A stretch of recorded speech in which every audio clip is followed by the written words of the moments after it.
extraordinary country. It has enormous potential. You can really feel that when you're here.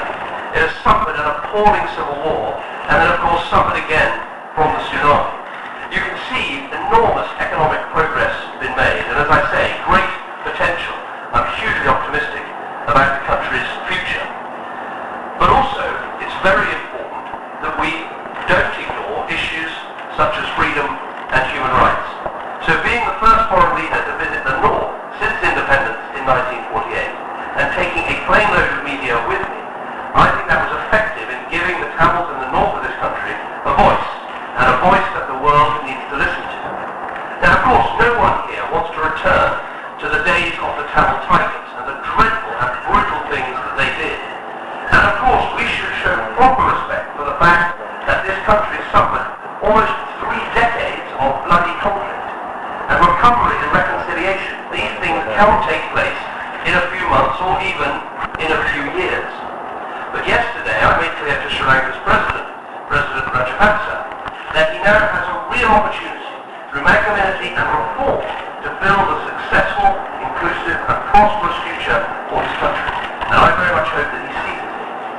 That means working in partnership with the newly elected Chief Minister of the Northern Province from the Tamil National Alliance. It means freedom for the media, so no more starved but incredibly brave newspapers like the one I visited yesterday are beaten or intimidated. And it means credible, transparent and independent investigations into alleged war crimes. And let me be very clear, if that investigation is not completed by March, then I will use our position on the UN Human Rights Council to work with the UN Human Rights Commissioner and call for a full, credible and independent international inquiry.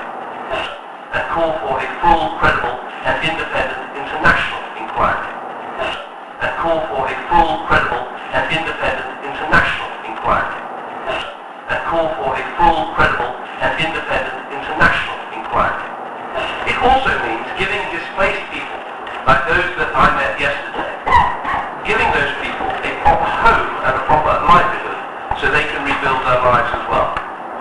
Ultimately, all of this is about reconciliation. It's about bringing justice and closure and healing to this country, which now has the chance, if it takes it, of a much brighter future. But that will